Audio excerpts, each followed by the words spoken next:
32 आधारित स्थानीय नीति आने के बाद कोल्हान में इसका विरोध है, लेकिन ना चंपई सोरेन बोल रहे हैं कुछ, ना कोई और बोल रहा है, सिर्फ ये बीड़ा कांग्रेस के लोगों ने उठाया है। आज जब ये सरकार हेमंत बाबू के नेतृत्व में ये फैसला लिया है कि भाई हम खतियान को आधार बनाएंगे, तो इसमें माने ज़्यादा माने दिस दैट या खासकर जो बंगाल, उड़ीसा और झारखंड का बॉर्डर इलाका है, जहाँ कुर्मी, कोयरी जाति इनकी जनसंख्या अधिक है, वहाँ पे आंदोलन शुरू हो गया है एसटी का दर्जा मांगने के लिए। कई ट्रेनें बाधित है, 50 से अधिक ट्रेनों को डाइवर्ट किया गया, कितना को कैंसिल किया गया।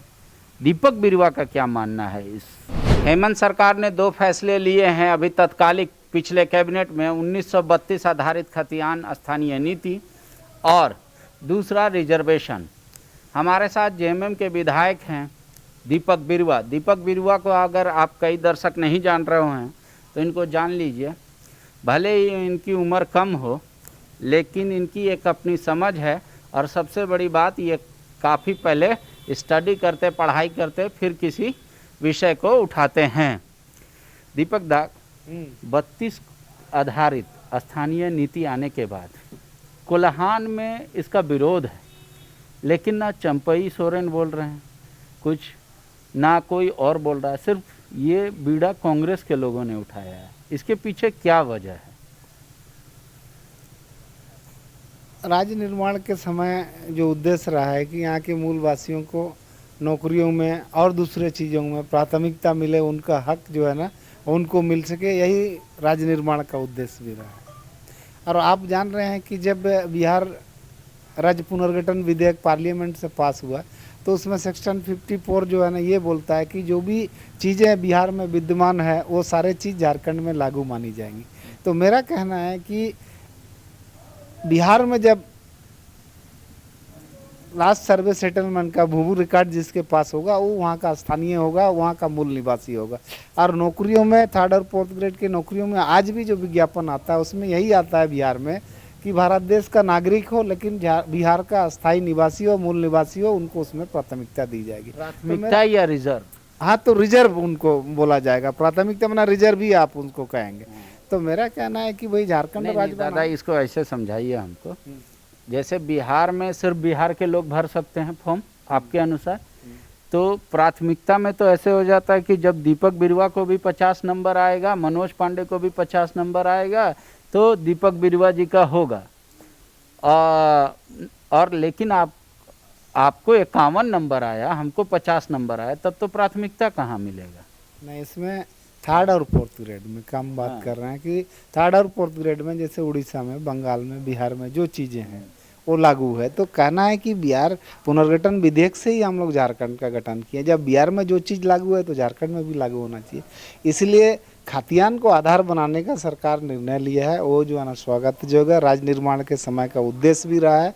और इसमें किसी को किसी तरह का संशय नहीं होना चाहिए, क्योंकि अभी कानून को बनाना है, विधानसभा के माध्यम से गुजरना है, बहुत सारे चीज़ें इस पर डिस्कशन होना है और भी चीज़ें उसमें लीगली आना है। तो ये सब चीज़ के बाद में सरकार जो सोच रही है वो होगा, क्योंकि कैबिनेट से तो कानून बनती नहीं है, विधानसभा से बनेगी। लेकिन सरकार का सोच का इसलिए हम लोग स्वागत करते हैं कि खतियान को आधार बना, यहाँ के मूल निवासियों का पहचान खतियान के आधार पर। लेकिन तब गीता कोड़ा और मधु कोड़ा अगर इस बात को पूरे ताकत से कह रही हैं कि लगभग 40 से 45 लाख लोग कोल्हान में खतियान रहते हुए भी बाहरी हो जाएंगे, तो उनका क्या तर्क है? ऐसा नहीं है, सरकार कोई भी काम सोच के ही कर रही है, इसलिए इसको उन्होंने घोषणा किया है। हम एक चीज़ कहेंगे कि मधु कोड़ा जी नाम से नहीं कहना चाहिए, वो तो सम्मानीय व्यक्ति हैं, पूर्व एक्स CM रहे हैं। तो राज्य निर्माण के बाद तो पहले उनको मौका मिला था, हेमंत बाबू से पहले वो यहाँ के CM रहे हैं, तो उनको भी ये मालूम था कि भाई राज्य के मूलवासियों को कहाँ दिक्कतें आ रही, नौकरियों में क्या चीज़ की स्थिति है, तो वो भी इस पर फैसला ले सकते थे जो वो चाहते थे, लेकिन उन्होंने तो कोई फैसला लिया नहीं। आज जब ये सरकार हेमंत बाबू के नेतृत्व में ये फैसला लिया कि भाई हम खतियान को आधार बनाएंगे, तो इसमें माने ज़्यादा माने दिस दैट या माने राजनीतिक नफा नुकसान सोचने की आवश्यकता नहीं। खतियान को सरकार आधार बनाएगी ऐसा नहीं निर्णय लिया। 32 या उससे पूर्व के खतियान। बस यही ना हम कह रहे हैं कि सरकार कह देने से वो कानून नहीं बन जाता है, कानून तो विधानसभा से पारित है ना। मतलब अभी है सिस्टम। सोच को हम लोग को सरकार का समर्थन करना चाहिए कि किसी सरकार ने इसको ये नहीं कहा, और ये हम दावा के साथ कह सकते हैं कि जब लास्ट सर्वे सेटलमेंट बिहार में मानी जाएगी तो फिर झारखंड में भी सेटलमेंट को या खतियान को आधार माना जाना होगा, इसलिए कि बिहार पुनर्गठन विधेयक का ही यह पार्ट है। इसलिए वहाँ कोई आदमी वहाँ चलेगा और यहाँ नहीं चलेगा, ऐसा नहीं हो सकता है। इसलिए हमारा कहना है कि सरकार का सोच सही है और इस पर हम लोग को गंभीर चिंतन के साथ ये जो राज्य निर्माण का उद्देश्य रहा है, यहाँ के मूल निवासियों को प्राथमिकता नौकरियों में मिले, ये जो है ना साबित होना चाहिए। ठीक है। और एक रिजर्वेशन की बात आ रही है, आपने एसटी का रिजर्वेशन बढ़ाया, एससी का बढ़ाया और ओबीसी का सर्वाधिक बढ़ाया, तो क्या जो मांग उठ रही थी कि भाई जिसकी जितनी जनसंख्या उसकी उतनी हिस्सेदारी, उसको ये लॉजिक क्लियर करता है रिजर्वेशन का आपका नया फॉर्मूला? देखिए, इसमें भारत सरकार का भी मसले हैं और राज्य सरकार का भी एक मसला है कि भाई हम इतना करेंगे, तो इसको कई प्रक्रिया से गुजरना है। लेकिन सरकार का सकारात्मक सोच का हम लोग को स्वागत करना चाहिए। उन्होंने बताया कि भाई तत्कालीन सरकार ने 14% से नीचे उतार दिया किसी को, तो इनका कहना था कि हम ओबीसी को आरक्षण देंगे, तो इन्होंने लिया है, लेकिन उसको भी विधानसभा से होकर गुजरना है। भारत सरकार की भी इसमें मसला है, इसलिए अभी इस पर बहुत ज़्यादा तर्क वितर्क की आवश्यकता नहीं है। लेकिन सरकार यदि सकारात्मक सोच रखे इस राज्य के प्रति, यहाँ के जो रहने वाले लोगों के प्रति, ये इसका हम लोग को जो है ना स्वागत करना चाहिए। एक और मेरा सवाल उठ रहा है, आप देखेंगे कि अभी कुछ 2-4 दिनों से खासकर जो बंगाल, उड़ीसा और झारखंड का बॉर्डर इलाका है, जहाँ कुर्मी, कोयरी जाति इनकी जनसंख्या अधिक है, वहाँ पे आंदोलन शुरू हो गया है एसटी का दर्जा मांगने के लिए। कई ट्रेनें बाधित है, 50 से अधिक ट्रेनों को डाइवर्ट किया गया, कितना को कैंसिल किया गया। दीपक बिरुवा का क्या मानना है इस मांग में या इस आंदोलन पर? देखिए, दीपक बिरुवा का इसमें कुछ कहना नहीं है, इसलिए कि जो भी निर्णय लेना है उसकी प्रक्रिया है, कौन ट्राइब से नहीं है वो तो आप जान रहे हैं कि टीआरआई का भी रिपोर्ट उसमें देखा जाता है कि भाई कौन लोग माने पूर्व में आदिवासी रहे हैं या उनकी भाषा संस्कृति क्या चीज़ें मिलती है। तो भारत सरकार लेवल का ये मामला है, इसीलिए अब बंगाल सरकार की बात तो मैं कुछ नहीं कह पाऊँगा या दूसरे जगह का भी। लेकिन यहाँ के मामले में एक चीज़ है कि पूर्व में भी टीआरआई का रिपोर्ट गया है कि 1908 तक तो मतलब कुर्मी समाज एसटी में थे, तो यही सब चीज़ें हैं। तो इसलिए जिनकी जवाबदेही है सरकार को इस पर निर्णय करना है, सरकार इन चीज़ों को देखेगी, उस हिसाब से कोई जवाब देगी। तो और हमको लगता है कि ये सब चीज़ों पर एक विधायक बन करके हमको कोई जवाब देना, विधायक एक विधायक नहीं, एक संविधान का जानकार, एक समाज का जानकार, जो हर तबके के लोगों के साथ हमेशा बैठता, जो किसी राज्य के बारे में सोचता, वैसे लोग का है ये बात। सिर्फ एक विधायक का नहीं है, एक पोस्ट का नहीं है। दादा, एक और बात है, आपके सरकार इन पिछले 3-4 कैबिनेट से जो निर्णय ले रही है, हर कैबिनेट के बाद उनको माला पहना के स्वागत हो रहा है, अबीर उड़ा के गुलाल और ये सब तमाम चीज़ें हो रही है।